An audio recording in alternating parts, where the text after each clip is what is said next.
Call your sponsor. Call your sponsor. Call you sponsor. Call you. Bitch, call your Wow, sponsor. that's so interesting. And I love the McDonald's salt, sweet, fat, right? And it's like, wow, what psychology was used when it was orchestrated, with a drive-through and immediate. And I wonder if that isn't the fabric of our makeup. I wonder if somewhere along the way, our brains taught us to avoid pain, right? Like Neanderthal, cavemen, you're trying to use something with a rock and you don't want to feel pain, or you're being chased and you need to have a survival instinct. But I almost wonder if as we went along, we decided that we wanted to have more and more comfort to the point where that somewhere along the lines, we got that mixed up, that's the goal, right? Because our brains will do a lot to help us avoid pain. And now it's like there's so little we're having to run from, and there's so little that's unsafe in everyday life that we pick up on the minutia of how to avoid the tiniest bit of pain. It's interesting because what's coming up for me is like a painkiller, like there's all this talk in the news and stuff about the whole opioid crisis. And essentially it's the law of diminishing returns, right? Like what was a 10 once on a painkiller is I basically need more in order, right, to not feel, right? And so what you're saying, I'm relating to that in the sense of I become so hypersensitive to any pain, right? Where it's like, I need more to avoid what's there. And then I become so used to avoiding it when it's like, no, that's part of the process. Right. I like the saying, there's no free lunches in Mother Nature. Okay, tell me more. So, I was going to use an example that I don't know the consequences from, but why not go ahead? I mean, all of this is for entertainment. I'm not a doctor. I don't know anything. Take what you want and leave the rest. Nor do we play them on TV. Exactly. So let's take Ozempic. Okay. People are using Ozempic and they are losing weight. The concept of there's no free lunches in Mother Nature is that there's going to be like some outcome on our bodies and on our system for using this outside thing to help us do something that we're not doing because we don't want to feel pain, right? And I'm not saying everybody that uses it doesn't want to go to the gym. That's not where I'm going. But there's a certain subset that's what they're using it for. And just that there's nothing we can get away with. What the shortcuts aren't shortcuts, basically. They may be the long run. Yes, it's exactly. And I actually have experience with this, actually. So I have multiple physicians, and I have a concierge physician that I go to for concierge type things. And I eat not Ozempic, but a similar semaglutide that's on the market. I think it's Mounjaro. And so I was already on a program for weight loss, doing whatever I was doing. I was doing Noom, that app, which I absolutely love. And, they'll probably end up sponsoring us.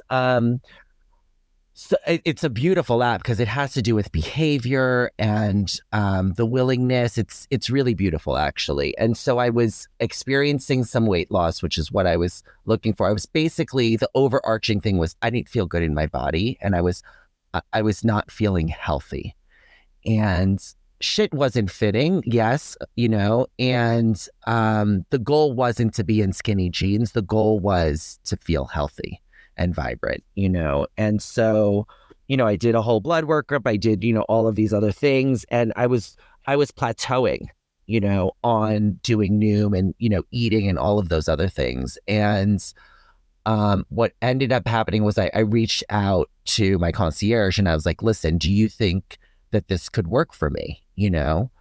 And so after discussion and tests and whatnot to get like a baseline, you know, that he had prescribed it to me for a few months, you know, knowing that this wasn't the free lunch. Like, it's not sustainable. Do you know what I mean? Like, the intention wasn't for me to be on this the rest of my life, you know? And so I did it for a few months and I got results, you know, as in weight loss. That's what it was, I was using it for.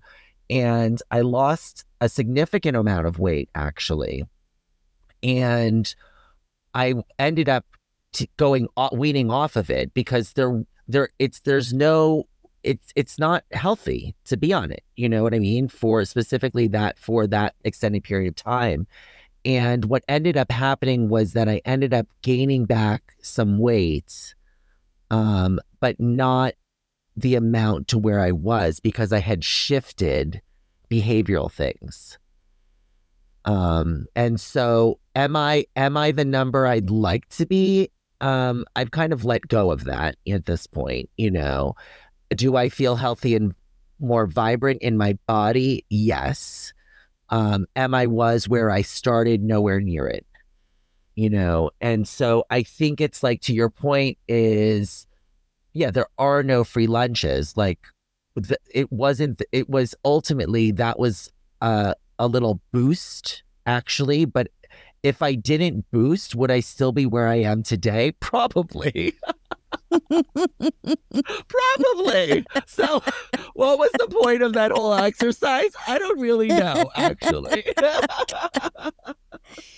Well, and another thing you reminded me of when you were talking earlier is that when we start to not feel any pain or discomfort, when we do feel it, it feels wrong. And that's what happened to me in early sobriety, is that when I did feel a certain amount of I don't want to say the word bad, but basically bad, you know, or sad or whatever the feeling was, or angry, I felt like I wasn't working my program enough. And that other people would judge me for having anything but good, positive feelings as not working my program enough. And it's like I watch a lot of parents today with so much more information at their fingertips. And when their child says, like, I'm so mad at this other kid, the parent says, where does it show up in your body? Where does being mad show up? Where do you feel that? And then the parent says, I feel mad sometimes too. And they're like, you do? And, you know, they just get to have this different experience of normalizing behavior that's not toxic positivity. And actually feel a feeling and get it validated is so profound. Yeah, what a fucking concept. Sorry.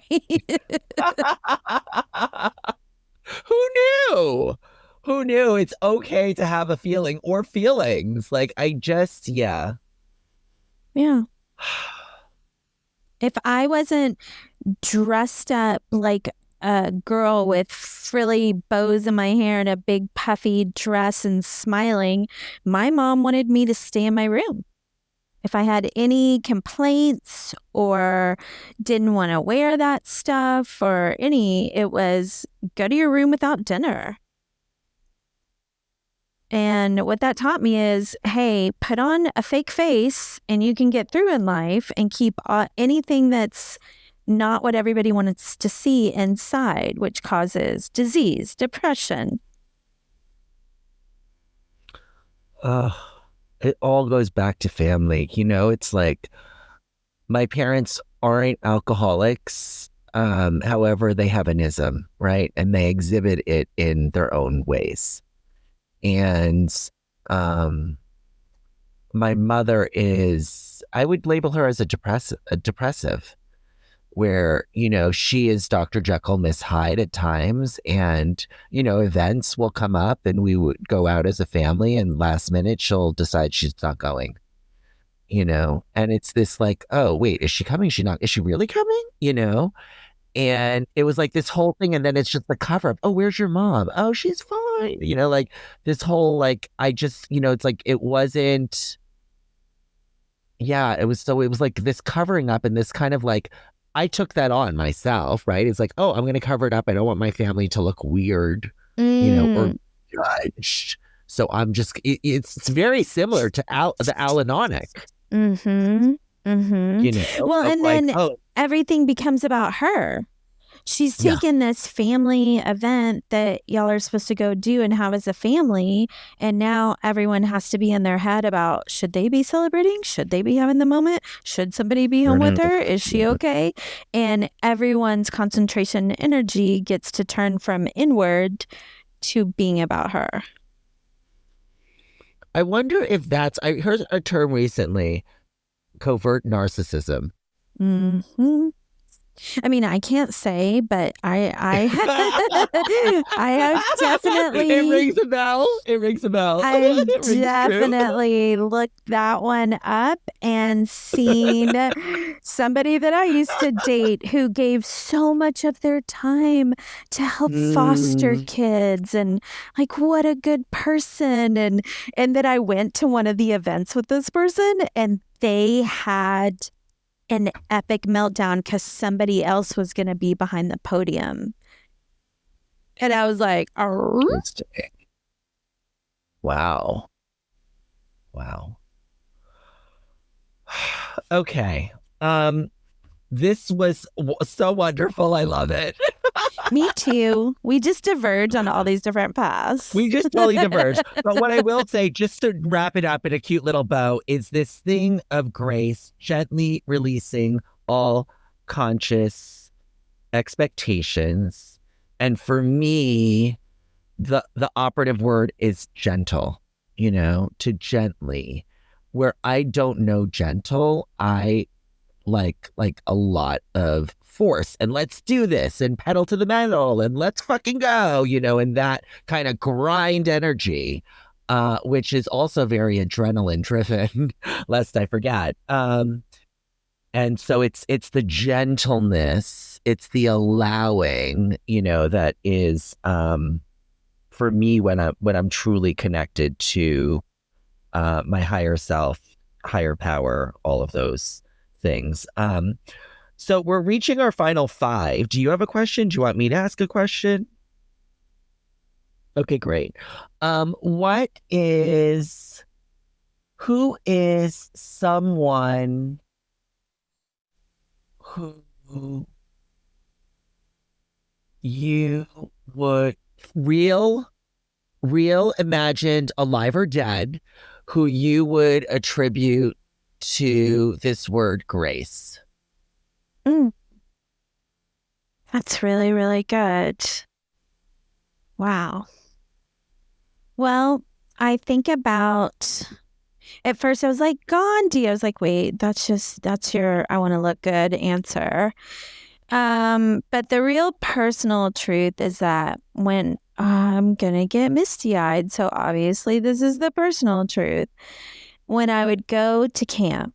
So I would have all these weeks at home with me and my mom, and she would go in her room when she was feeling sad, and she would have men over, and I was so neglected and hungry. And then this one week I would get to go to this camp, and at the camp, there was lots of food, there were kids, there was lots of attention. The counselors fell in love with me because I was so precocious, right?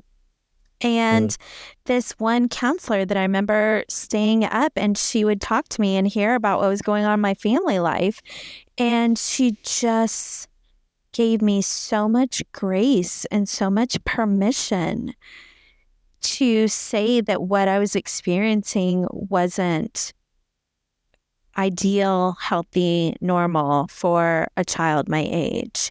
And she didn't condemn my mom and she didn't do anything. And she even wrote me letters when I left. And like, I feel like she definitely had a profound effect on the fork in the road of realizing that the person I was living with in a graceful way was not healthy.